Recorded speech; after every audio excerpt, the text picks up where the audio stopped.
Hello, my friends, hello, and welcome once again to Stately Vaughan Manor, where Roger and I have returned for my weekend reading report. It's time for my weekend reading report. Actually, it's past time for my weekend reading report because I didn't have one last weekend. You know, things have just been screwy around here at the manor. Screwier than normal. But that's okay, I am here now to talk about all the stuff that I read during the last 2 weeks. And it, as usual, was not as much as I would like. A lot of stuff going on around here. All those bodies Roger leaves around, they don't bury themselves. I got to take care of that. So I did read some stuff, though. So let's break out the never-ending challenge to read 500 books that I own before I'll buy any new ones. The never-ending challenge. So, on the list of 500 books, number 197 was a book called Roadwork, which is in this big collection, the Bachman books by Stephen King, a bunch of books that he had published under the name of Richard Bachman. I am reading all of Stephen King's books in the order that they were published under his own name. And so even though the Bachman books were published earlier individually, they were all collected into this one big omnibus volume, the Bachman books. And so the third book in this collection is Roadwork. It's Roadwork. So I do like this cover an awful lot. That's a pretty cool old paperback cover. His life was in the path of the wrecking ball, but he wouldn't budge. So this book is all about this guy who's sort of losing his mind. His child had died earlier, and he hadn't really gotten over it. And the company that he worked for was sold to this bigger company. And so his job isn't the same as it used to be. And now his home is in the path of the wrecking ball. There's a big freeway that's going in, and he is being forced to move by the government. They're saying, get out of there because we got to put a freeway where your house was. And so on top of losing his kid and his job turning to crap, now he's about to lose his house. It's all too much. It's all too much for the hero of this novel. And it wasn't bad. That's about the best I can say about it. It wasn't bad. This is not a bad book. This book is okay. I think I heard that, or maybe I read in the introduction possibly, I can't remember, that this was Stephen King's favorite of the Bachman books in this volume. I think The Long Walk is way better than this book, but this is not a bad book. It's certainly better than the first book in this volume, Rage. It's much better than that, but it's really just okay. It's one of those books where it doesn't have a lot of the stuff that's bad in Stephen King books when Stephen King is bad. It's not too long. It doesn't have terrible dialogue. It doesn't have a crap ending. So it doesn't have any of those things. But it does take itself very, very, very seriously. Maybe a little too much so. The main character is kind of a dick. I mean, I understand why he's upset. I sympathize with all of his troubles and traumas, but he's still kind of an ass. And so it was hard to sympathize with him as much as, Stephen King kind of hoped you would, I think, when he wrote the book. He just doesn't seem like that sympathetic a guy. He's very self-centered, into himself. He's married. He doesn't really seem to care too much about how his behavior is affecting his wife, but he is going insane, so you can't really hold him responsible, I guess. It it's a book that goes exactly where you think it will go and ends exactly the way you think it will end. I'm not sure this book could have ended any other way. I just wish more stuff happened that was interesting along the way, you know. A lot of it was pretty predictable. And some of it was actually kind of boring. There were moments in this book, and like I said, it's not a long book, that were a little tedious and seemed a little dull to me. And that's rare. I usually find Stephen King books pretty compulsively readable, if nothing else. And they usually move, even the gigantic long ones keep your interest, and they move fast enough. They have a good enough pace usually, even the gigantic ones. But this didn't. This was kind of a slow slog to the ending that you knew would happen. And so there's that about Roadwork. At least there was for me. Other people, I'm sure, will feel differently. Like I said, Stephen King kind of liked this book. I thought it was okay. I mean, it wasn't bad. It's not a bad book. It's just not great. So yeah, there was that. It's Roadwork. It's okay. It's an okay book. So I read that. And the last book in this volume is The Running Man. It's The Running Man, which, thanks to Stephen King's ass forward, I know exactly how it ends because he gives it all away. But I'll read it anyway. But I'm taking a little break from Stephen King. So I set down the Stephen King for now and picked up Tarzan the Untamed. Tarzan the Untamed. So I started reading this after I finished Roadwork. I have read 154 pages. Out of this, I should be done with this by next week. Easily. I'll probably finish this tomorrow or the next day, actually, since I'll actually have some time to read the next couple days. This is an awesome Tarzan novel. I am reading all of Edgar Rice Burroughs' books, just like Stephen King. I'm reading all of Edgar Rice Burroughs' books in the order that they were published, more or less. It's a trickier thing with Edgar Rice Burroughs because a lot of his stories were published in magazines in kind of a different order than the books, and it's a whole thing. But this is where I'm at. Tarzan the Untamed. Now just listen to the back of this book and tell me you wouldn't want to read this. Tarzan the Untamed. With the speed of the great apes, Tarzan rushed through the jungle toward his home and family. But he was already too late. The marauders had been there before him. His farm was in shambles, and no one was left alive. Of his beloved wife, there was only a charred, blackened corpse, still wearing the rings he had given her. Silently he buried the body and swore his terrible vengeance against those who had done this terrible deed. Then he set out grimly to track them through warring armies, across a vast desert that no man had ever crossed, and to a strange valley where only madmen lived. So, that sounds awesome, doesn't it? It does. And this is an awesome book. It is, well, it's correctly titled because this is Tarzan the Untamed. It's Tarzan the Untamed, where it takes place during World War I, the First World War, in the fighting in Africa.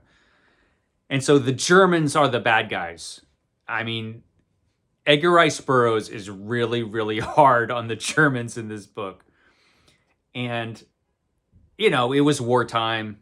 I get it. The Germans are just all totally evil, and Tarzan hates them and wants to kill every single German he sees.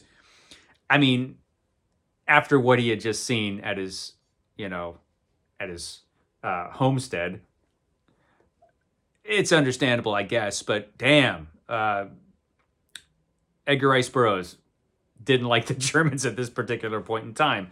Like I said, it was written during World War I and takes place during World War I. And this made the Germans angry at Edgar Rice Burroughs for years and years because, they read this book and were like, damn. So Tarzan, for a while, was unpopular in Germany because of this book. Yeah, Tarzan the Untamed. It's excellent. Of course, I've read it before, but it's been quite a few years since I've read this book. So it's interesting. It's interesting to read this. It's it's very much of its time. You know, it it has all of that stuff you would expect from a book written during the First World War. Uh, but it's really an excellent Tarzan book. I highly recommend it. I should be done with it fairly shortly. Like I said, probably within the next couple days. But yeah, Tarzan the Untamed. That's a good one. And of course, I'm still reading Varney the Vampire. Still reading Varney. According to the Kindle, where I'm actually reading this book, I am, I think, 48% finished with Varney, almost halfway through with Varney. This is the first volume of 2 volumes in the Dover edition, and I've got a wee little bit left. You know, I would have gone through a lot more of this if I hadn't been reading a bunch of other stuff. But I am reading Varney, and it continues to be interesting, although we're at kind of a slow patch in Varney, and we have been for a little while. It might be picking up now, though. Varney has gone from the terrifying vampire at the beginning of this to being kind of a sympathetic character, to be kind of almost a pitiful character at this point.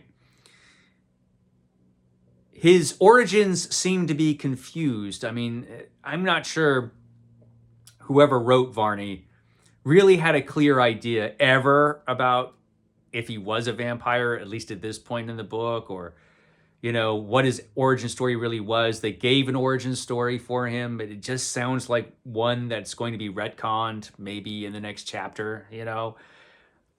This was a long-running Penny Dreadful, and you can tell that as they went along, they remembered the earlier chapters less and less, you know.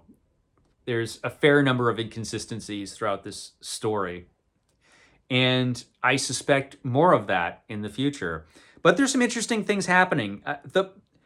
We don't get a lot of vampire action in this. Varney doesn't have a lot of the characteristics that you would normally associate with a vampire.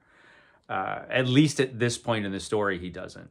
Although there's another character that has just shown up recently who seems to be another vampire. And so that's interesting.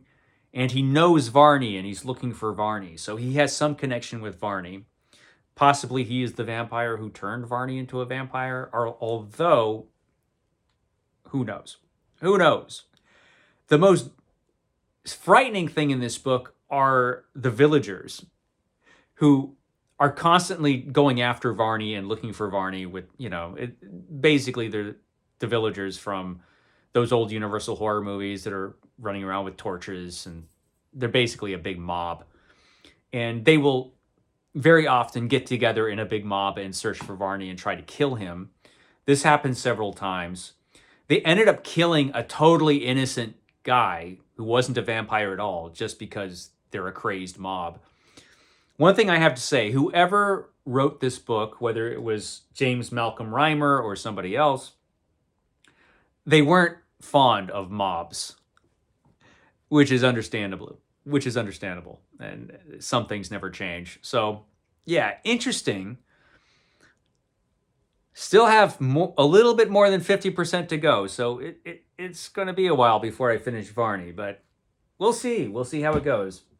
So, reading that stuff, but I did finish book number 198. 198, and that would be The Fantastic Four, Battle of the Behemoths.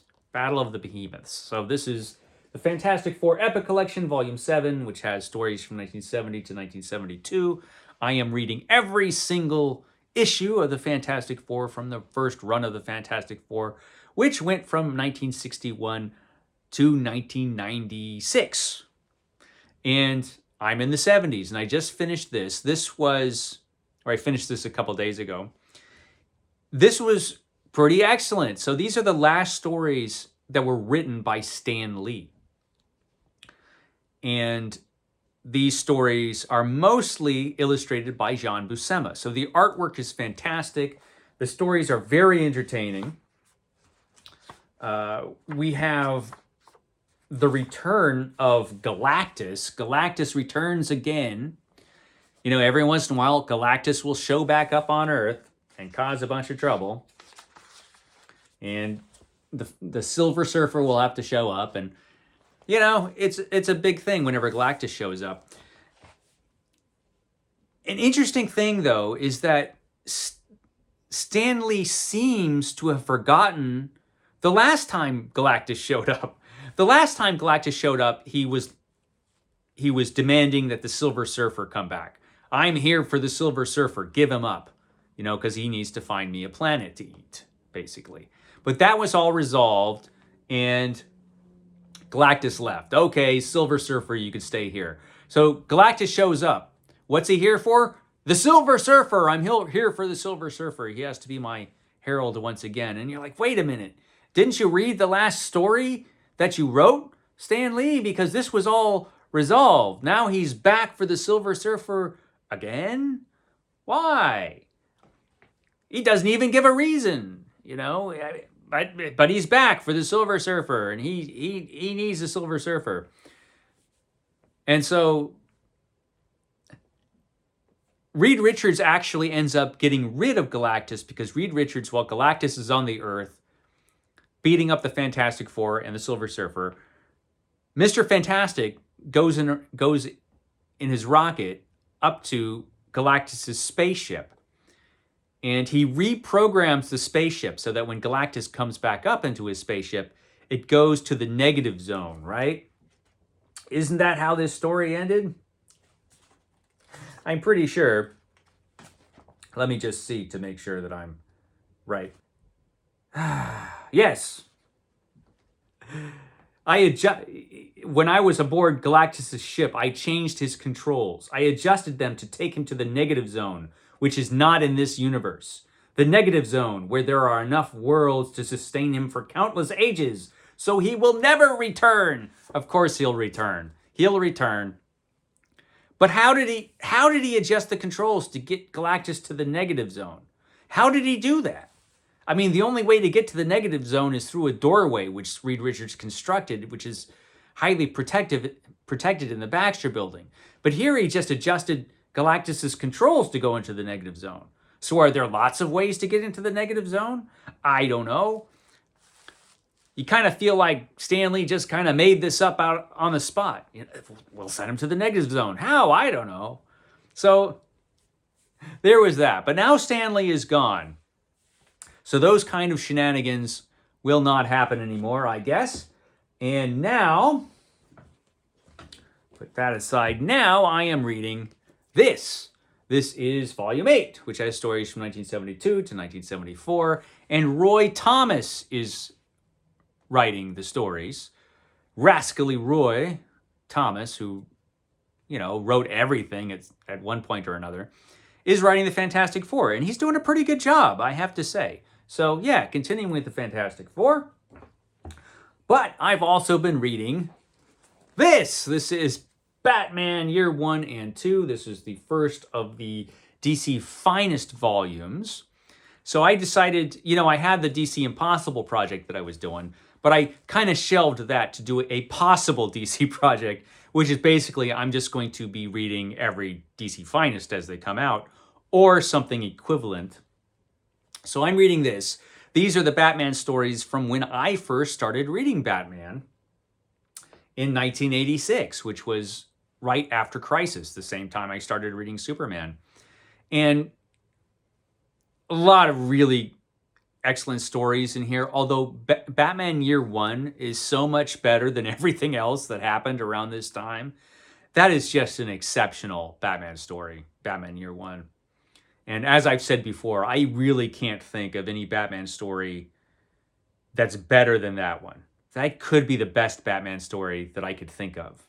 If you could think of a better one than Year 1, let me know, but probably not. But there's a lot of other good stuff in here. It has Norm Brofogle's first Batman artwork, and he was a Batman artist that I liked a lot. He first shows up around this time. Lots of cool stuff in this volume. It's very, very big, and I am on the first, or excuse me, the 11th Batman annual at this point, which I remember being pretty good. I think I still have this stashed away somewhere. Probably have a lot of these issues stashed away somewhere, but it's been fun to read them in this volume. You know, you get to read Batman Year 1 and the not as nearly as good Batman Year 2, collected with all of the stories that were published at that time. So it's interesting. It's interesting to go back to that time with Batman. So I should be finished with this fairly soon.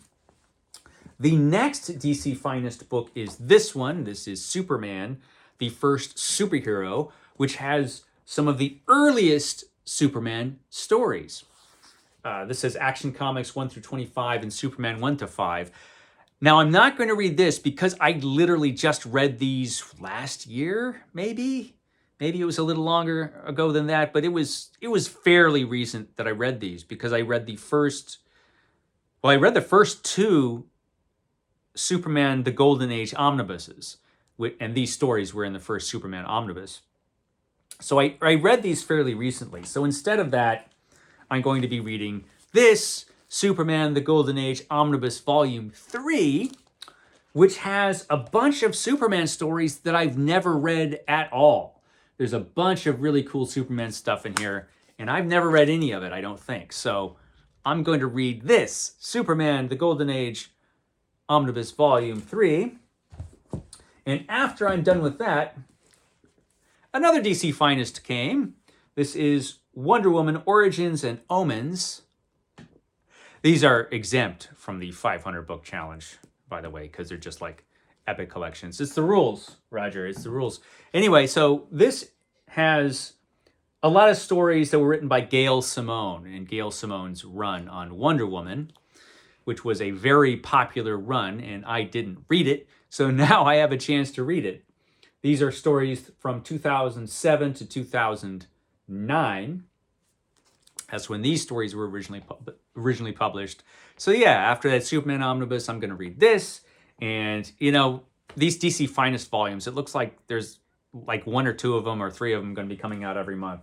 So a lot of that stuff's coming. That's everything, I think.